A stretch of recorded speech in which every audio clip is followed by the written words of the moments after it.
तो महाबली भीष्म भी प्रत्यंचा चढ़ा रहे हैं। जिस जरासंध ने कृष्ण को भी रणभूमि छोड़ने पर विवश कर दिया था, वो तुम दोनों से क्या डरेगा? प्रतीत होता है कि नियति ने तुम दोनों का अंत एक ही दिन में जरासंध के हाथों लिख दिया।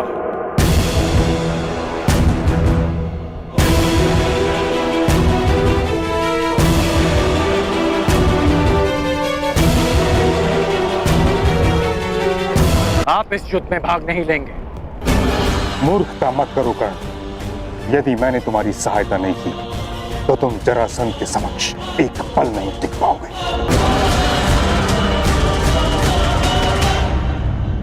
कदाचित महामहिम भूल रहे हैं कि उन्होंने क्या कहा था कि हस्तिनापुर की सुरक्षा उनका पहला उद्देश्य है। आपके धनुष से छूटा एक बाण हस्तिनापुर को महायुद्ध की अग्नि में झुलसा देगा। इसलिए आप इस युद्ध में सम्मिलित नहीं हो सकते।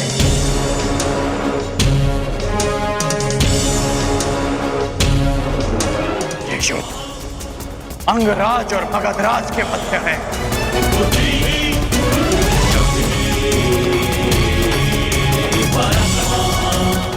अंगराज कर्ण युद्ध के लिए प्रस्तुत है। मगधराज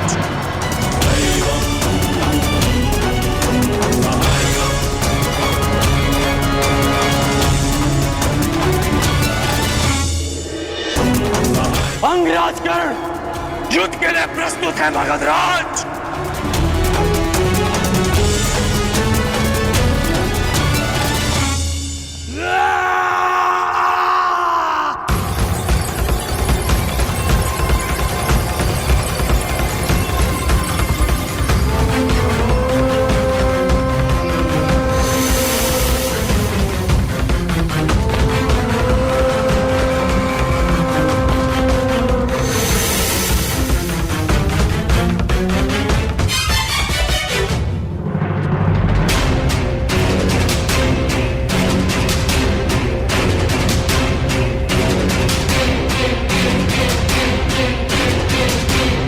युद्ध के लिए अपना शस्त्र चुन लो अंगराज।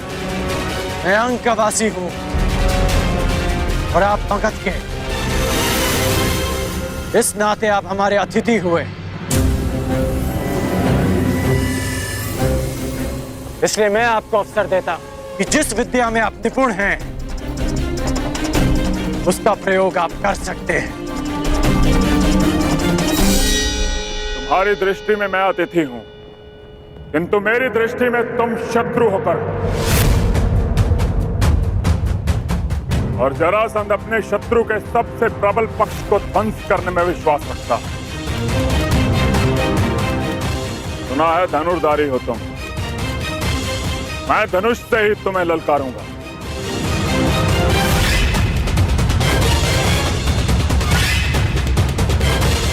कैसी आपकी इच्छा।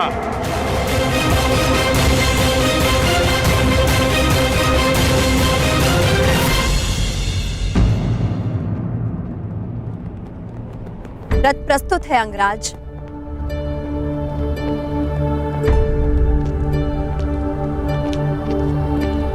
भीष्म, ललकारा अंगराज ने है, किंतु संधि हस्तिनापुर ने भंग की है। इसलिए यद्यपि हस्तिनापुर युद्ध में सम्मिलित नहीं है, किंतु युद्ध की विभीषिका उसे झेलनी होगी। जरासंध का क्रोध केवल कर्ण के अंत से शांत होने वाला नहीं है।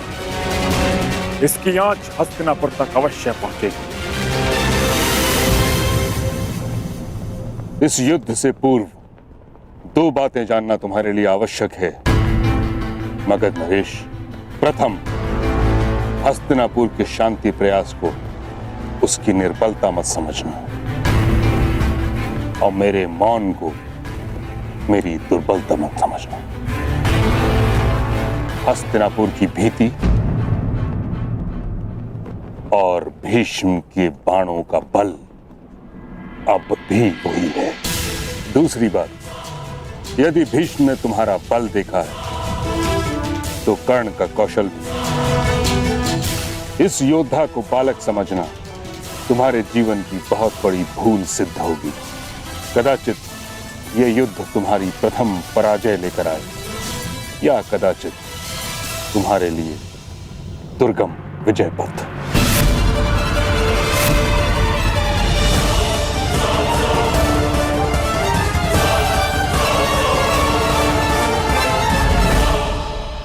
कर्ण, यह कहने की आवश्यकता नहीं कि तुमने संसार के सबसे भीषण प्रतिद्वंदी को ललकारा है। युद्ध क्षेत्र के पास अंग की प्रजा भी है।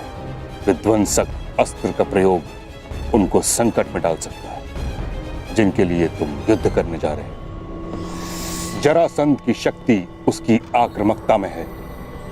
उसे अवसर मत देना कि वो तुम पर वार कर सके। प्रारंभ से ही मुझे मगध नरेश को पीछे हटाना है। पहले उनकी युद्ध नीति को समझना है और फिर उसे चूर चूर करना है।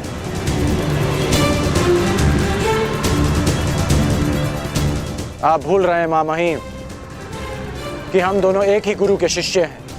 मुझे स्मरण है कर्ण, और तुम भी स्मरण रखना कि ये कोई रंग भूमि नहीं, वास्तविक युद्ध भूमि है। और तुम्हारे समक्ष कोई राजकुमार नहीं, संसार का सबसे विकट प्रतिद्वंदी खड़ा है। मेरा लक्ष्य केवल परिवर्तन है महामहिम। मेरा केवल एक ही शत्रु है, अन्याय, जो हर बार नए रूप में आता है। रंगभूमि में राजकुमार बनकर और युद्ध भूमि में मगध नरेश बनकर। परंतु ये राधेकर्ण जीते जी इस अन्याय से कभी हार नहीं मानेगा। ईश्वर करे तुम्हें विजय प्राप्त हो कर्ण।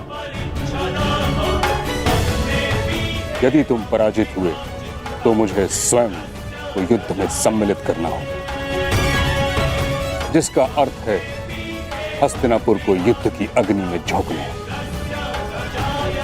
तुम्हारे मित्र दुर्योधन ने तुम पर विश्वास किया है, उसकी परीक्षा में खरे उतरना है तुम्हें कर्ण। मैं वचन देता हूं महामहिम कि अपने मित्र के विश्वास की लाज रखूंगा, परंतु आपको भी वचन देना होगा कि आप मेरे कहे बिना इस युद्ध में सम्मिलित नहीं होंगे। तुम करना क्या चाहते हो कर्ण? ये युद्ध केवल अंगराज और मगध नरेश के मध्य नहीं, ये युद्ध अंग की प्रजा का, उनके भीतर छिपे भय से भी है। और भय के अंधकार में सोई अंग की प्रजा को मैं जगाना चाहता हूं। इसलिए आपसे वचन चाहिए कि जब तक मैं ना कहूं, आप अपना धनुष नहीं उठाएंगे। मेरा आशीष है कर्ण, विजयी वही हो जो अधिक श्रेष्ठ हो।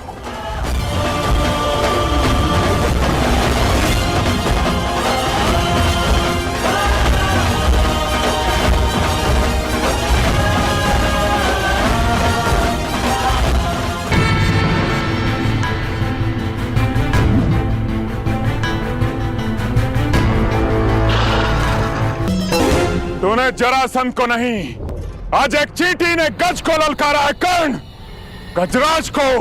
तो आज सिद्ध हो जाएगा कि यदि एक चींटी भी अन्याय के प्रतिकार पर उतर आए तो वो एक गज को भी पराजित कर सकती है। जरासंध आक्रामक हो रहा है, अवसर मिलते ही दिव्यास्त्र संधान करेगा। कर्ण, अपनी पूरी शक्ति लगा दो। एक बार जरासंध के क्रोध का ज्वर उठा तो उसका सामना नहीं कर पाओगे तुम। बहुत हुआ अंगराज, बहुत देख लिया बच्चे का खेल। अब तुम्हारा खेल मैं समाप्त कर दूंगा।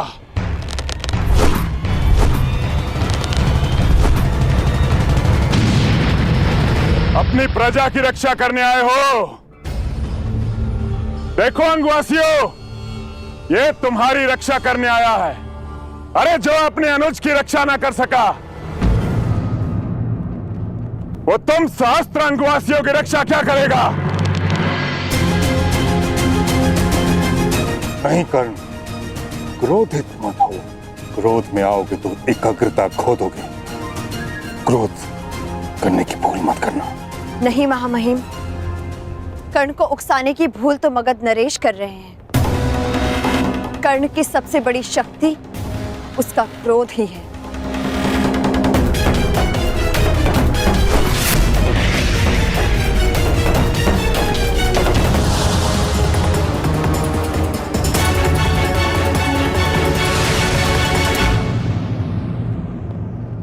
क्रोध, अशांति, पीड़ा ध्यान केंद्र में सबसे बड़ी बाधा है।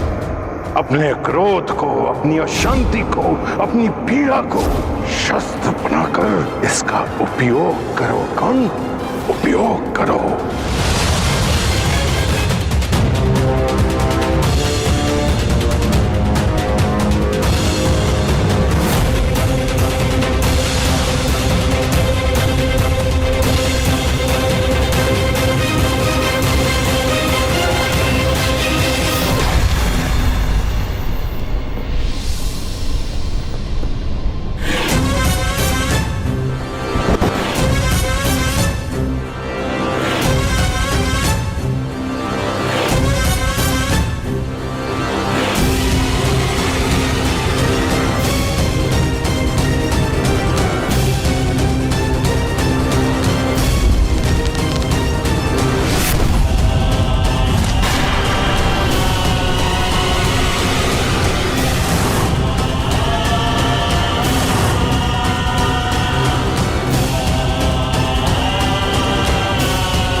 कर्ण, जरासंध को भूषाई किया तूने।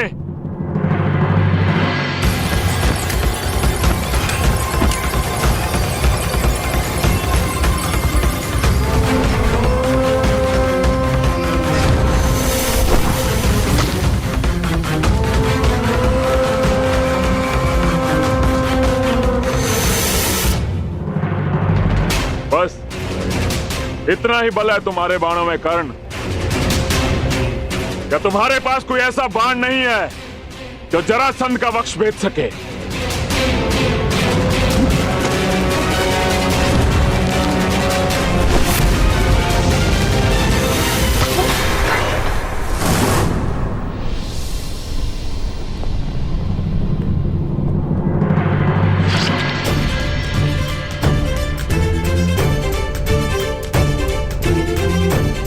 परिचय मिल गया मगध नरेश, उस बाण का जो तुम्हारी छाती भेद सकता है, और उस धनुर्धारी का जो तुम्हें पराजित कर सकता है। जरासंध का रक्त बहाया तूने कर्ण। अभी संग प्रदेश की प्यास तुम्हारे रक्त से बुझेगी।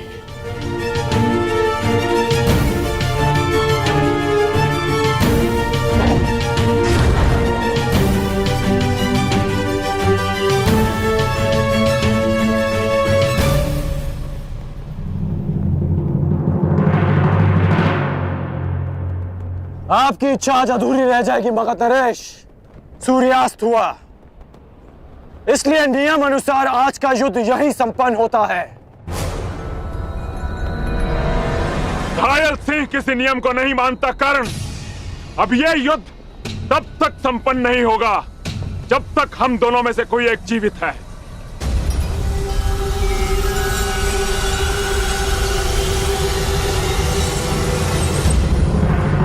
अब बाहुबल का परिचय दो कर्ण। इस युद्ध में विजय का अर्थ जीवन होगा और पराजय का अर्थ मृत्यु।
कब तक चलेगा महामहिम? जब तक दोनों में से कोई एक वीर गति को प्राप्त नहीं हो जाता या फिर अपनी पराजय स्वीकार नहीं कर लेता।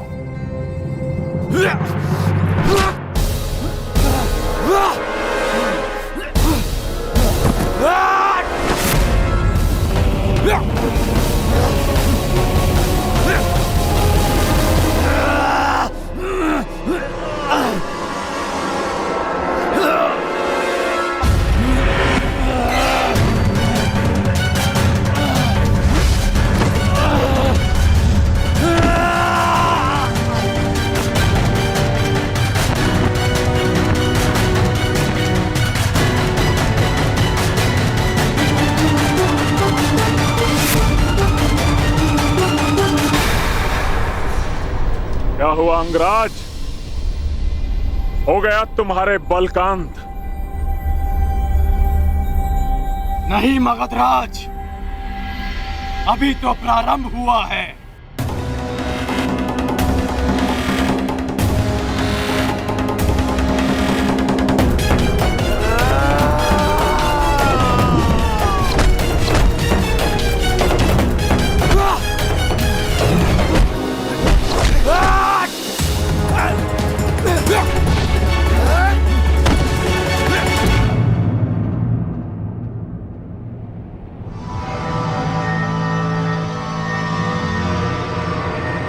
बस हो गई समाप्त तुम्हारी चुनौती। उठो या ना उठो, मृत्यु तुम्हारी निश्चित है। मृत्यु तो सबको आनी है मगधराज, परंतु मैं उठूंगा क्योंकि मेरी इच्छा है कि संसार के प्रत्येक अन्यायों का नाश हो। जरासंध देखना कि दलितों के उठने का युग आ गया है और उनके जागने का समय आ गया है।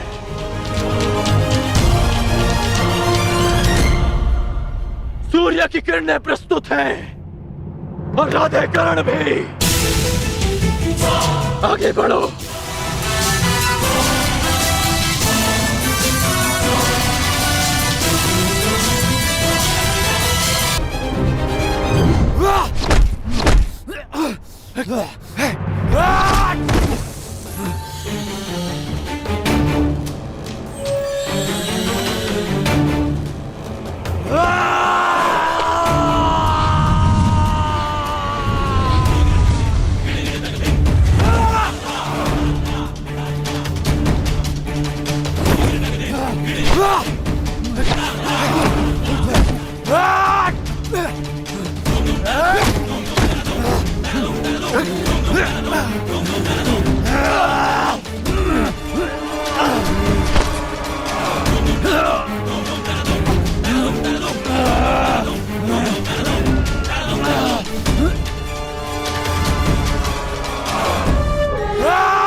बस कीजिए महामहिम, अब कब तक यूं देखते रहेंगे?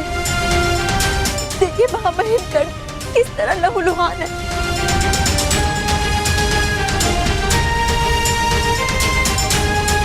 महामहिम, आपको हस्तक्षेप करना होगा।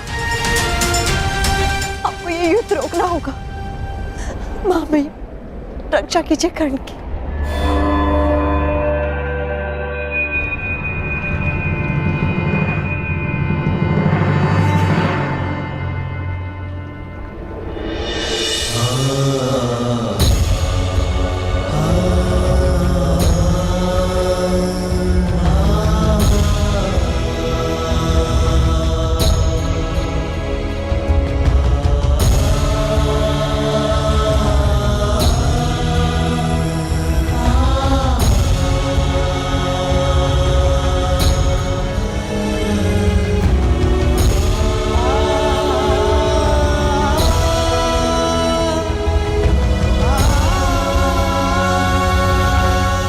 आखिर तुम्हारी मंशा क्या है कर्ण? मारो अग्रराज, प्रहार करो, मेरे लिए प्रहार करो, मेरे लिए प्रहार करो अग्रराज, मेरे लिए। अंगराज, तुमने मेरे पुत्र की हत्या के प्रतिकार का वचन दिया है। उठो, प्रहार करो मेरे पुत्र के लिए, उठो। प्रहार करो कर्ण, अंग के लिए प्रहार करो। प्रहार करो, प्रहार करो, प्रहार करो।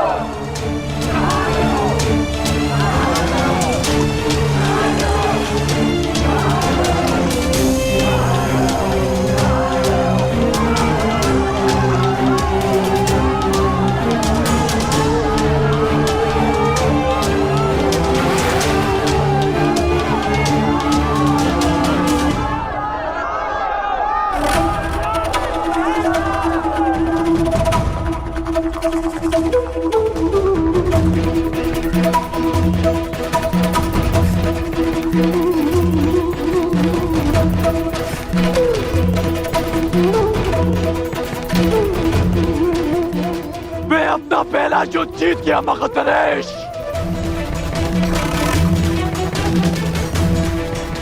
क्योंकि मेरी प्रजा अपने भेष से विजय हुई। अब तुम्हारी बारी है। जब कभी भी पराजय सामने खड़ी हो तो स्मरण रखना कि तुम्हें स्वयं के लिए नहीं, अपनी माता के लिए विजय करनी है। अपने कुल के उत्थान के लिए जीतना है, समाज के परिवर्तन के लिए जीतना है।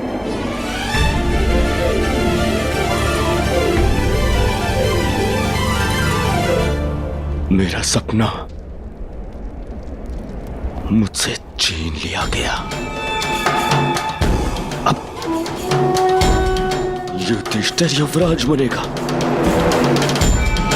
युधिष्ठिर युवराज बना या दुर्योधन को स्वीकार नहीं है। आप कहें तो अभी इन्हें युद्ध में वीर गति देते भ्राताश्री। नहीं, अब साम दाम दंड भेद सबका प्रयोग होगा। केवल बल का नहीं, छल का प्रयोग होगा। हमारे हस्तिनापुर के लिए प्रस्थान से पूर्व दो संदेश तैयार करेंगे। पहला, मामा शकुनी को, जिसके छल पर मुझे पूर्ण विश्वास है, और दूसरा उसको जिसके बल पर मुझे पूर्ण विश्वास है, अंगराज कर्ण को।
ये प्रहार तुम पर नहीं मगधराज, उस व्यवस्था पर है जो जाति और कुल का भेदभाव करती है और शक्तिहीन का शोषण करती है।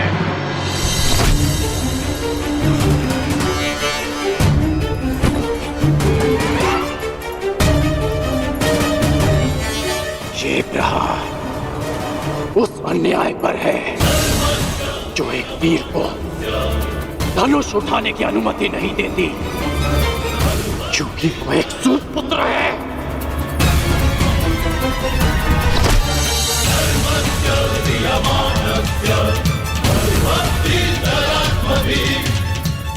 और ये प्रहार उस अनीति पर है जो एक सूत बालक के कंठ में पिघला हुआ स्वर्ण भर देती है, क्योंकि उसने वेद पाठ करने का साहस किया।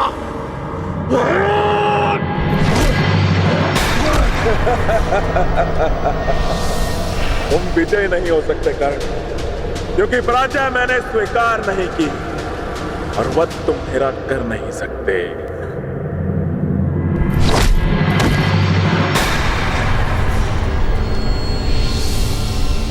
महाबलियों का सबसे बड़ा दुर्भाग्य होता है कि उनकी दुर्बलता सबको ज्ञात होती है। मैं जानता हूं आप जरासंध हैं। जरा ने आपके शरीर की संधि की है, इसलिए आपको मारा नहीं जा सकता, बस चीरा जा सकता है।